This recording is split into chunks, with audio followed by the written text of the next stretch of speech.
नमस्कार ओडिया अस्मितार पुणी गोटे नुआ अध्याय को आपण मानकु स्वागत करुछु। दुर्गा पूजार पावन अवसर में आसंतु सोहेलार दुर्गा पूजार ऐतिहासिक पृष्ठभूमि संपर्क में जानिबा। ओडिशा कटक रे दुर्गा पूजा आरंभ हेबार प्राय एक शताब्दी परे सोहेलारे दुर्गा पूजा आरंभ होइथिला। सोहेलारे दुर्गा पूजा आरंभ हेबा सहित एठी भी एक नुआ सांस्कृतिक यात्रा आरंभ होला। गाँ आत्मारू झरी आसुथबा एही पूजा रे थिला स्वेच्छाकृत भाईचारा, अभिनव उपक्रम और एक शक्तिशाली धार्मिक चेतना। आज बहु वर्ष बीतीगला, वैशिष्ट्य बदलिछि, पूजा विकास और प्रतिष्ठा पाइछि, किंतु मूल भावना सेमिति अपरिवर्तित रहिछि। एक आत्मीय अनुभूति, एक ऐतिह्य, एक उत्सव जहाँ गाँ मानस को एकता और गौरवर रज्जुरे बांधि रखिछि। महिमा धर्म और गौड़ीय संस्कृतिर केन्द्र साजिथिबा सोहेलारे सेही दिन ठारू जोड़ी हेला शक्ति पूजार नुआ परंपरा।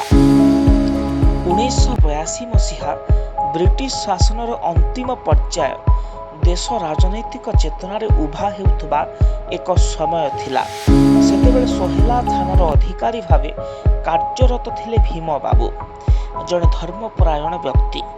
से जड़े दृढ़ दृष्टिकोण और मानविकता पूर्ण अधिकारी भावे बेस प्रसिद्ध थिले।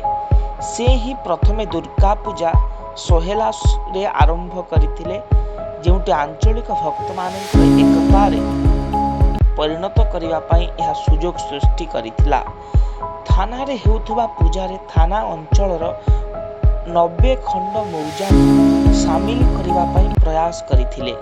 सबु गाँ को लोक माने थाना को पूजा सामग्री सह माँ दुर्गा शारदीय पूजा पई आसुथिले। ग्रामवासी मानक योगदान करिवा को लोक गहली होई एक समारोहर रूप नहीं बसिला। यह सेतेबेलर कथा जेतेबेले महिषामर्दिनी 10 भुजा माँ दुर्गा एक फोटो को पूजा करा जाउथला।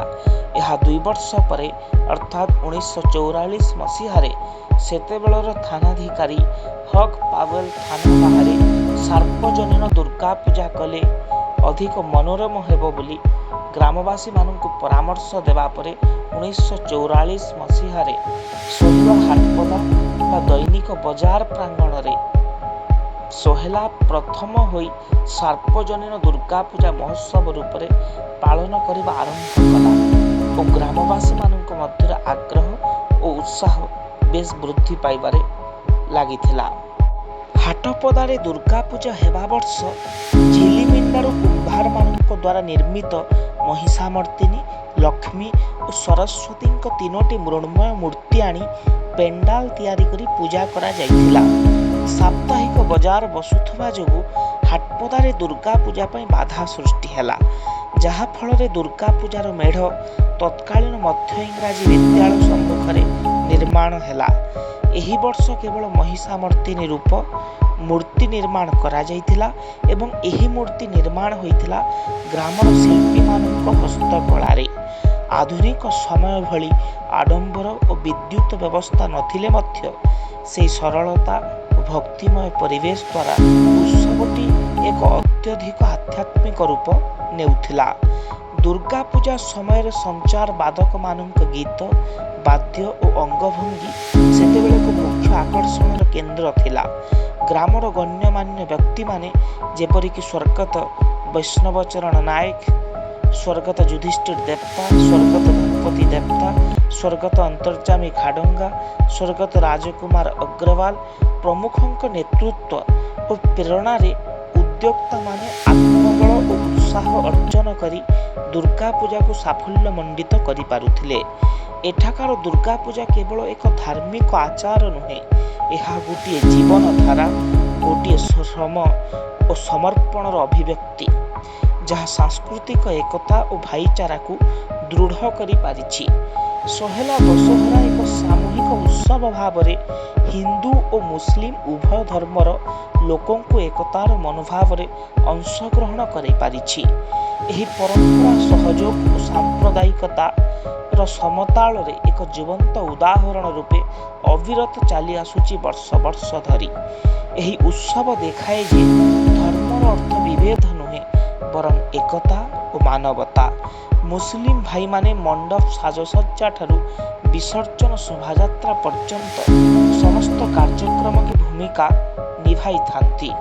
ଏହା ଏକ ଏମିତି ଚିତ୍ର ଯେଉଁଠି ଧର୍ମ ଏକ ବାଧା ନୁହେଁ ବରଂ ଏକ ଏକତାର ସେତୁ ବୋଲି ବିବେଚନା କରି ଆସୁଛନ୍ତି।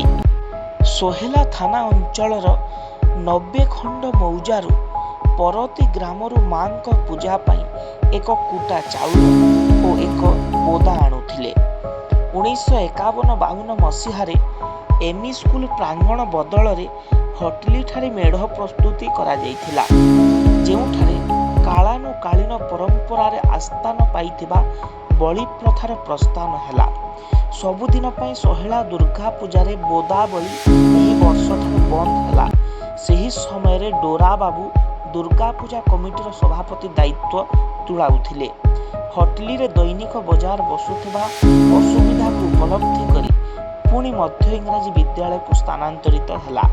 ଏହି ସମୟରେ ନବପିଢ଼ିର ଯୁବକମାନେ ପ୍ରକାଶ ଚନ୍ଦ୍ର ଦେବତା, ଜେଠା ବାବୁ, ସ୍ୱର୍ଗତ ହେମଚନ୍ଦ୍ର ସାହୁ, ସ୍ୱର୍ଗତ ଶଙ୍କର ଠାକୁର, ସ୍ୱର୍ଗତ ରାମେଶ୍ୱର ସାହୁ ପ୍ରମୁଖ ଆଗକୁ ଆସିଲେ। ଏହି ସମୟରେ 3 ଦିନାତ୍ମକ ଦୁର୍ଗା ପୂଜା ହେଉଥିଲା। ନିଜସ୍ୱ ଉଦ୍ୟମରେ ମୂର୍ତ୍ତି ତିଆରି ଠାରୁ ଆରମ୍ଭ କରି ସାଜସଜ୍ଜା ପର୍ଯ୍ୟନ୍ତ ସମସ୍ତ କାମ ଯୁବକମାନେ ନିଜ ଅଭିଜ୍ଞତା ଓ ଦକ୍ଷତା ଅନୁସାରେ କରୁଥିଲେ। ବାଉଁଶ ତାରାପୋଲିନ୍ ଦେଇ ତିଆରି ହେଉଥିବା ମଣ୍ଡପରେ ବର୍ଷା ଝଡ଼ ପବନ ହେଲେ ବହୁତ ଅସୁବିଧା ହେଉଥିଲା। ତେଣୁ 1967 ମସିହାରେ ଏକ ସିମେଣ୍ଟ ଛାତ ପଡ଼ିଥିବା ଏକ ସ୍ଥାୟୀ ଦୁର୍ଗା ମଣ୍ଡପ ନିର୍ମାଣ ହେଲା। ଏହାପରେ କର୍ମୀମାନଙ୍କ ଉତ୍ସାହ ଆହୁରି ବଢ଼ିଲା ଓ ବିଭିନ୍ନ ନୂଆ ନୂଆ କାର୍ଯ୍ୟକ୍ରମ ପ୍ରତିଯୋଗିତାମାନ ଅନୁଷ୍ଠିତ କରାଗଲା। ଏହି ସମୟ ମଧ୍ୟରେ ପ୍ରକାଶ ଚନ୍ଦ୍ର ଦେବତା ନେତୃତ୍ୱ ନେଇ ସାରିଛନ୍ତି। ସେ ଜଣେ ଭଲ ସଂଗଠକ। ଗ୍ରାମର ସମସ୍ତଙ୍କ ମତକୁ ସମ୍ମାନ ଦେଇ ସର୍ବସମ୍ମତିରେ ଦୁର୍ଗାପୂଜା ଉତ୍ସବକୁ ଏକ ମହୋତ୍ସବରେ ପରିଣତ କରିବା ପାଇଁ କାର୍ଯ୍ୟ ଆରମ୍ଭ କରିଥିଲେ। ସୋହେଲା ଦୁର୍ଗା ପୂଜାର କାୟାକଳ୍ପରେ ଏକ ବିଶାଳ ପରିବର୍ତ୍ତନର ଅଧ୍ୟାୟ ଆରମ୍ଭ ହେଲା। ମାଙ୍କ କରୁଣାରୁ 1990 ମସିହାରେ ମଣ୍ଡପ ନିକଟରେ ମାଙ୍କର ଏକ ଭବ୍ୟ ମନ୍ଦିର ନିର୍ମାଣ ହେଲା। ରାଜସ୍ଥାନରୁ ଦେବୀ ଗୌରୀଙ୍କ ଦିବ୍ୟ ମୂର୍ତ୍ତି ଅଣାହେଲା। ଦୁର୍ଗା ସମୟରେ ଧୁମଧାମରେ ମନ୍ଦିର ପ୍ରତିଷ୍ଠା କରାଗଲା। ପଶ୍ଚିମ ଓଡ଼ିଶାର ପ୍ରାୟ ସମସ୍ତ ନାମକରା ନାଟକ ଦଣ୍ଡ ଦଳମାନଙ୍କୁ ଅଣାଯାଇଥିଲା। ଦୁର୍ଗା ପୂଜା ଓ ମନ୍ଦିର ପ୍ରତିଷ୍ଠା ଏକା ସାଥିରେ ହେଉଥିବାରୁ ସେହି ବର୍ଷ ପ୍ରବଳ ଜନଗହଳି ହେଲା। ଗ୍ରାମର ଯୁବକମାନେ ଶ୍ରଦ୍ଧାଳୁମାନଙ୍କ ସୁବିଧା ନିମନ୍ତେ ସମସ୍ତ ପ୍ରକାର ଆବଶ୍ୟକ କାମ ଉତ୍ସାହର ସହିତ କରୁଥିଲେ। ମନ୍ଦିର ନିର୍ମାଣ ପରେ ଦୁର୍ଗା ପୂଜାର କଳେବର ବଢ଼ିବାକୁ ଲାଗିଛି। ଏହା କିଛି ବର୍ଷ ପରେ 1996 ମସିହାରେ ଦୁର୍ଗା ମନ୍ଦିର ପରିସରରେ ଚତେନା ମଣ୍ଡପରେ ପାର୍ବଣ କାର୍ଯ୍ୟକ୍ରମର ଆରମ୍ଭ ହେଲା।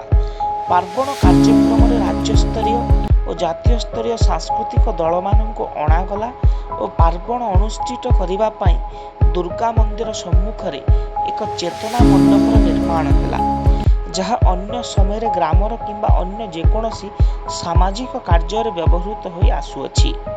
2001-2 ମସିହାରେ ରାମଲୀଳା ପ୍ରଦର୍ଶନ ଆରମ୍ଭ ହେଲା ଓ ସୋହେଲା ଦଶହରା ମହୋତ୍ସବ ଏକ ଲୋକ ମହୋତ୍ସବର ରୂପ ଧାରଣ କରିପାରିଥିଲା। ଏହାପରେ ରାବଣ ପୋଡ଼ିରେ ଆତସବାଜି ପ୍ରତିଯୋଗିତା ଆରମ୍ଭ ହେବା ପରଠୁ ଚିତ୍ତାକର୍ଷକ ଦୃଶ୍ୟ ଦେଖିବା ପାଇଁ ଲକ୍ଷାଧିକ ଜନସମାଗମ ହେବାକୁ ଲାଗିଲା। ଭିଡ଼କୁ ଦେଖି ପାର୍ବଣ ଓ ରାମଲୀଳା ଗୋଟିଏ ଷ୍ଟେଜରେ ହେଉଥିବାରୁ ଅସୁବିଧା ହେଉଥିବା ଦେଖି ହଟଲିଠାରେ ଏକ ପାର୍ବଣ ପାଇଁ ଏକ ସ୍ଥାୟୀ ମଣ୍ଡପ ନିର୍ମାଣ କରାଯାଇଛି।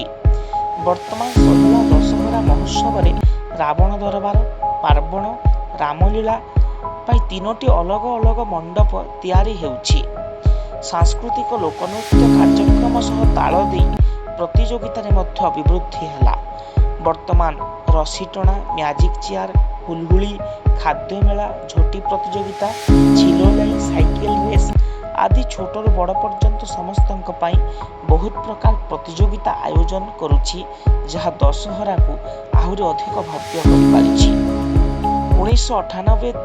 2000 ମସିହା ମଧ୍ୟରେ ଦୁର୍ଗା ମନ୍ଦିରର ଅଧିଷ୍ଠାତ୍ରୀ ଦେବୀ ମା ଗୌରୀଙ୍କ ପାଇଁ ଏକ ରୂପା ପରଭା ଲାଗି ରହିଛି। ସହେଲା ଦୁର୍ଗା ପୂଜାର କାର୍ଯ୍ୟକ୍ରମ ସମୟ ସହିତ ତାଳ ଦେଇ ସବୁବେଳେ ପରିବର୍ତ୍ତନକୁ ଆଦରି ନେଇଛି, ଯାହାରି ପାଇଁ ଆଜି ସହେଲା ଦୁର୍ଗା ପୂଜା ଓଡ଼ିଶାରେ ପ୍ରସିଦ୍ଧ ହୋଇପାରିଛି। ପ୍ରାୟ 20ରୁ 25 ବର୍ଷ ହେବ ଭସାଣୀ ଶୋଭାଯାତ୍ରାକୁ ମଧ୍ୟ ଅଧିକ ଆକର୍ଷିତ କରିବା ପାଇଁ ଉଦ୍ୟୋକ୍ତାମାନେ ଉଦ୍ୟମ ଆରମ୍ଭ କରିବା ପରେ ଏବେ ଭସାଣୀ ଶୋଭାଯାତ୍ରାରେ ମଧ୍ୟ ପ୍ରବଳ ଭିଡ଼ ଲକ୍ଷ୍ୟ କରାଯାଉଛି। ଧନ୍ୟବାଦ।